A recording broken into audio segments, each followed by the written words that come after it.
अरविंद केजरीवाल जी यदि राजनीतिक आरोप लगा रहे हैं तो वो भारत के राजनीतिक इतिहास के बहुत अभूतपूर्व लोगों में से एक हैं। हम लोगों ने 1951 में जनसंघ से बने हुए आज हमें 75 साल हो गए। हमने एक भी दिन कांग्रेस से हाथ नहीं मिलाया, उन्होंने 75 दिन में हाथ मिलाया था। फिर वो छोड़िए, वो बच्चों की कसम खाएंगे और करोड़ों के शीश महल में रह के रेनॉल्ट का पेन लगाएंगे और ऐसा लगेगा हंडिया के अंदर से निकाल के शर्ट पहने हुए हैं, और उसके बाद 3-3 करोड़ के पर्दे रहेंगे घर में। वो सारी बातें अपनी जगह हैं, परंतु जहां तक इसकी बात है तो देश की जनता ने, और वो भारत के इतिहास के ऐसे इकलौते नेता रहे हैं जो सर्वोच्च न्यायालय में आरोप लगाने के बाद माफी मांग चुके हैं। क्योंकि आजकल इस विषय के ऊपर बहुत दुष्प्रचार, प्रायोजित दुष्प्रचार, संगठित दुष्प्रचार किया जाता है, कंप्रोमाइज्ड गवर्नमेंट।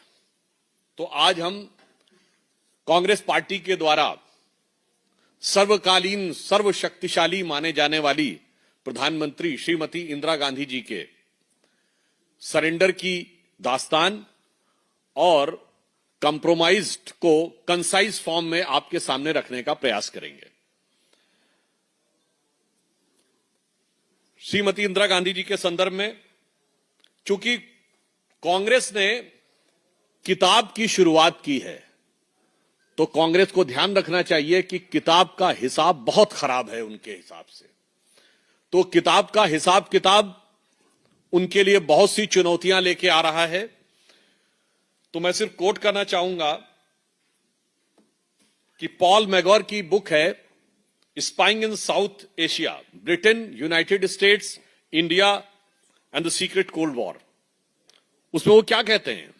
उसमें वो कहते हैं कि भारत के व्यवस्था का कोई भी ऐसा हिस्सा नहीं था जो उस समय अमेरिकी खुफिया एजेंसी CIA की जद में ना हो। इंदिरा गांधी जी के शासनकाल में वो ये कहते हैं, बहुत गंभीर बात आगे कहते हैं।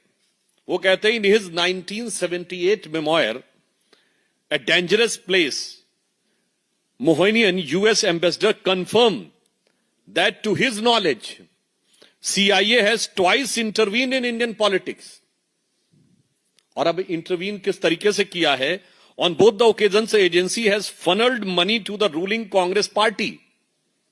In one instance, the ambassador charged that the CIA money has been passed directly to Mrs. Gandhi in her capacity as the party president. मुझे लगता है कि अब इस कंप्रोमाइज को एनालाइज करने में किसी को बहुत समस्या नहीं होनी चाहिए। फिर कहानी सिर्फ इतनी नहीं रुकती है, इसके बाद के ये सब पब्लिक डोमेन में है। ये भी मैं कांग्रेस पार्टी से कहना चाहता हूं, ऐसा नहीं कि हम कोई एक नई चीज खोज के ला रहे हैं, हम सिर्फ जो सामने खड़ी चीज है उस पर से पर्दा उठा रहे हैं। VK Menon retained considerable influence with Indira Gandhi, though Krishna Menon Mrs Gandhi has been so imbued with the ideas which closely fit the Soviet requirements. फिर उसके बाद सोवियत संघ के साथ एफिलिएशन की बात आती है, और उसके उपरांत ये तो CIA का उदाहरण है। अब मित्रोकिन्स आर्काइव में KGB के संदर्भ में अब लिखा हुआ है कि साहब पोलित ब्यूरो की तरफ से 2 मिलियन रुपीस, यानी उस जमाने में 20 लाख रुपए 1976 में कांग्रेस पार्टी को दिए गए, और एक बार पुनः 10 लाख रुपए दिए गए। उस जमाने में 10 लाख 20 लाख रुपए आज से 50 साल पहले बहुत बड़ी रकम हुआ करती थी। और ये वहां के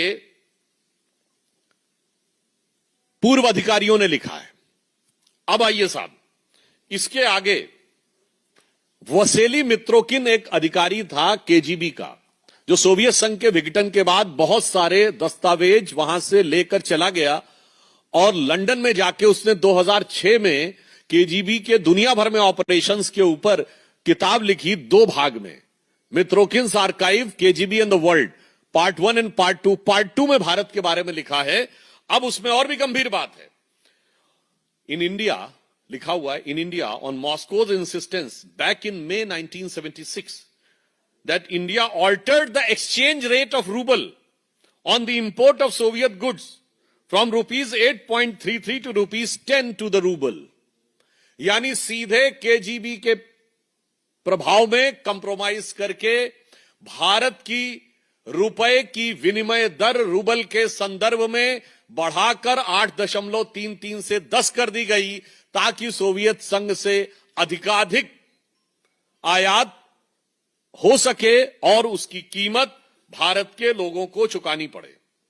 अब उसके उपरांत थी 1977 में कांग्रेस की हार के बाद बाकायदा मॉस्को में बैठक हुई कि भाई इतना सब कुछ करने के बाद भी हम हार कैसे गए। अब उसके बाद भी किसी को नहीं समझ में आता है कि क्या कंप्रोमाइज होता है, तो फिर उनको और बेहतर तरीके से समझना चाहिए। मैं ये भी कह रहा हूं, विकीलीक्स में जो लिखा है, मैं नहीं कह रहा हूं ये पूर्णतः सत्य, पर आज तक कांग्रेस ने उसका खंडन नहीं किया है। विकीलीक्स में लिखा हुआ है कि जो न्यूक्लियर टेस्ट पाकिस्तान करने जा रहा था in the decade of early 80s, और इस बारे में एक अमेरिका के जो न्यूक्लियर इन्वेस्टिगेटिव एनालिस्ट हैं रिचर्ड बर्लो, उन्होंने भी अपनी किताब में लिखा कि अर्ली 1980s पाकिस्तान के कहूटा रिएक्टर को डिस्ट्रॉय करने के लिए एक प्रस्ताव आया और इजराइल उसमें सहयोग करने को तैयार था, मगर मिसेस गांधी इसके लिए तैयार नहीं हुई। और अगर ऐसा हो जाता तो आज भारत नहीं, उसने लिखा है, विश्व में बहुत सारी समस्याओं का समाधान हो सकता था। तो आज जवाब इस बात पे चाहिए कि आप तैयार क्यों नहीं हुए जब सब सारी चीजें तैयार थीं। इसके अलावा आप सभी को ज्ञात है कि कच्चा थीवू आइलैंड किस ढंग से श्रीलंका को दे दिया गया, और सबसे बड़ा कंप्रोमाइज ये कि 1971 की उस ग्रैंड विक्ट्री को कैसे राजनीति की कूटनीति की मेज पर उस शानदार विजय को पराजय में तब्दील कर दिया गया, जब हमने पाकिस्तान के 93,000 युद्धबंदी वापस किए और अपने 54 वापस नहीं लिए। पाकिस्तान ने हमारा 30,000 स्क्वायर मील का जो इलाका कब्जे में है वो नहीं वापस किया, और आज का जो पाकिस्तान यानी तत्कालीन पश्चिमी पाकिस्तान का 2,500 से 3,000 स्क्वायर किलोमीटर जो हमारे कब्जे में था वो वापस कर दिया गया। मैं पूछना चाहता हूं, 93,000 देके 54 वापस ना लेना, ये कौन सा कंप्रोमाइज था और ये किसके आधार पर किया गया था? और मैं तीसरा भी उदाहरण आप सबको बता देना चाहता हूं। 1974 का पोखरण का परमाणु विस्फोट भारत के अनाउंस करने से पहले रशिया और अमेरिका दोनों ने अनाउंस कर दिया था कि इंडिया हैज कंडक्टेड टेस्ट। यह इस बात का प्रमाण है कि भारत की गोपनीय से गोपनीय जानकारी भारत से पहले उस समय की विदेशी शक्तियों के पास थी, और उस समय इंदिरा जी की सरकार ने बड़े विनम्र स्वर में झुककर कहा था, ना ना, हमने ये हथियार के लिए नहीं किया है, हमने शांतिपूर्ण कार्यों के लिए किया है, इसीलिए भारत पे प्रतिबंध नहीं लगा था। उसकी वजह 1998 में जब 11 मई को दोपहर 3:15 बजे अटल जी ने कहा था, India has conducted a nuclear test in Pokhran range, it was a shock to America and to Russia both. और हमने कहा था, we are the nuclear state, और हमने अपना न्यूक्लियर डॉक्ट्राइन अनाउंस किया था, और इसीलिए हम पर प्रतिबंध भी लगे थे। तो बहुत साफ है कि किसने किस दौरे हुकूमत में कब किस प्रकार से कंप्रोमाइज किया है। अब मैं एक और कोट करना चाहता हूं। One of the American intelligence officer who served in sub continent later record that the CIA agents were to be found according to Madam Gandhi beneath every charpai and behind every neem tree। मतलब वो कह रहा हर चारपाई और हर नीम के पेड़ के पीछे तक CIA की पकड़ है। हर नेशन क्या आयरन लेडी के हाथ में चल रहा था। तो गजब का राष्ट्रवाद था और गजब की राष्ट्रीय सुरक्षा थी। इसलिए मेरा यह कहना है कांग्रेस पार्टी से, और इतना ही नहीं, मैं अभी आपको उसका डिटेल नहीं दे रहा हूं, जस्ट आपके फूड फॉर थॉट के लिए कह रहा हूं। एक यवेग्लेना एल्बर्टस ने किताब लिखी, स्टेट विद इन स्टेट। चलिए आप कहेंगे ना किताबों का उदाहरण है। उसमें केजीबी की तरफ से कांग्रेस की फर्स्ट फैमिली को दिए जाने वाले पैसे के लेटर नंबर, रिजोल्यूशन नंबर तक लिखे हैं, डेटेड 20 दिसंबर 1985। और उसमें यह भी उल्लेख है कि 1992 में सोवियत संघ के विघटन के बाद रशियन गवर्नमेंट से जब कहा गया कि येवगेना एल्बर्टस की किताब स्टेट विद इन स्टेट में जो बातें लिखी हैं वो सच हैं क्या, भारत के अंदर पैसा दिए जाने की, you know what was the reply as per that book, what was the reply of the Russian government? Yes it is true but it was required to safeguard our ideological interest at the time. मुझे लगता है कि Congress party को और श्री राहुल गांधी जी को ये left hand spinners जो spin थमा रहे हैं, वो शायद आप लोगों को पता हो कि गुगली बॉल होती है ना, वो जो ऑफ स्पिन बॉल जो लेग स्पिन के एक्शन में फेंकी जाती है, उसका लेफ्ट हैंडर का जो काउंटर होता है वो चाइनामन होती है क्रिकेट में।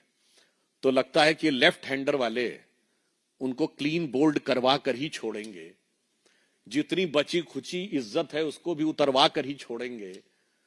आधा नग्न तो उन्होंने खुद कर दिया था, और बाकी ये जो राहुल जी के एडवाइजर किताबें ला रहे हैं, ये किताबें लाके बची खुची भी इज्जत उतरवा देंगे। तो मैं कांग्रेस पार्टी से सिर्फ ये कहना चाहूंगा कि करोगे याद तो हर बात याद आएगी, गुजरते वक्त की हर किताब निकल आएगी।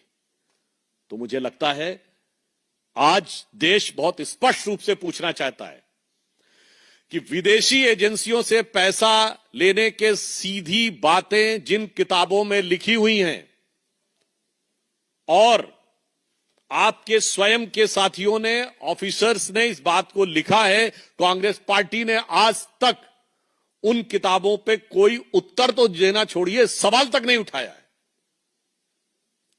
तो देश के सामने बहुत स्पष्ट है कि एक दौर वो है जब प्रधानमंत्री श्री नरेंद्र मोदी जी के नेतृत्व में भारत उस शक्ति के रूप में उभर रहा है कि विश्व का हर देश यह कह रहा है कि भारत एक नया स्वरूप में है। कल ही आपने देखा इजराइल के नेसेट में थे।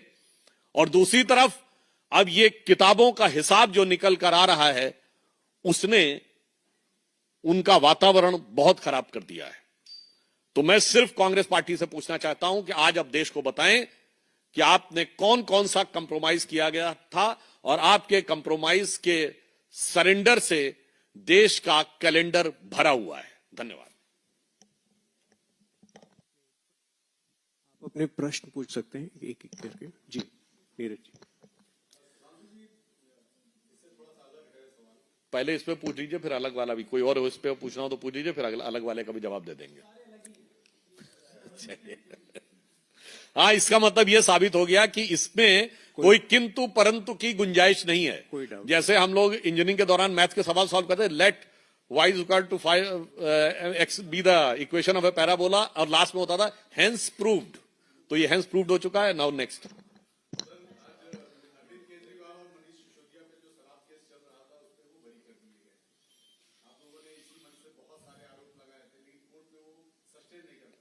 देखिए, निचली अदालत ने सबूतों के अभाव में उनको बरी किया है। यह तकनीकी विषय है, क्योंकि यह बात भी सही है कि सैकड़ों की संख्या में सिम कार्ड और फोन सबूत के रूप में नष्ट किए गए थे। अब वो किस भाव से वो सबूत नष्ट किए गए थे, उस कारण से सबूतों का क्या अभाव उत्पन्न हुआ है, इस विषय को लेकर जो भी होगा, सीबीआई एक टेक्निकल इशू है, इस पे अगला स्टेप उठाएगी। वो हाई कोर्ट में जाते हैं या क्या होता है। जहां तक पार्टी का संदर्भ है, इस पूरे डिटेल के आने के बाद वह इस पर स्ट्रक्चर्ड रिप्लाई देगी। और यह भी बात विचारणीय है कि यदि सबूत बिल्कुल नहीं थे तो कोर्ट ने चार्जेस फ्रेम करने की परमिशन कैसे दी? If the entire charges were baseless, then the charges were framed. So इसमें there are certain technical issues, and after studying the judgment in depth, party will give a structured reply. जी गौरव जी,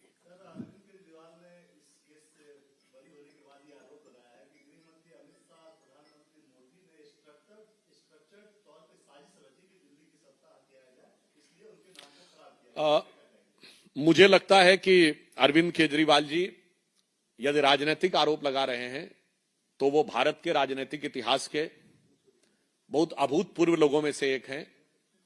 हम लोगों ने 1951 में जनसंघ से बने हुए आज हमें 75 साल हो गए। हमने एक भी दिन कांग्रेस से हाथ नहीं मिलाया, उन्होंने 75 दिन में हाथ मिलाया था। फिर वो छोड़िए, वो बच्चों की कसम खाएंगे और करोड़ों के शीश महल में रह के रेनॉल्ट का पेन लगाएंगे और ऐसा लगेगा हंडिया के अंदर से निकाल के शर्ट पहने हुए हैं, और उसके बाद 3-3 करोड़ के पर्दे रहेंगे घर में। वो सारी बातें अपनी जगह हैं, परंतु जहां तक इसकी बात है तो देश की जनता ने, और वो भारत के इतिहास के ऐसे इकलौते नेता रहे हैं जो सर्वोच्च न्यायालय में आरोप लगाने के बाद माफी मांग चुके हैं।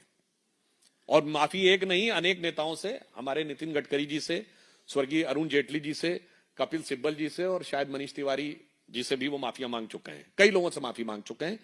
तो मुझे लगता है राजनीतिक आधार पर दिल्ली की जनता उनको राजनीति का उत्तर दे चुकी है। तकनीकी आधार के ऊपर यह विषय जो होगा, इसके ऊपर जो तकनीकी प्रक्रिया होगी वो संबंधित एजेंसियां आगे का निर्णय लेंगी। धन्यवाद।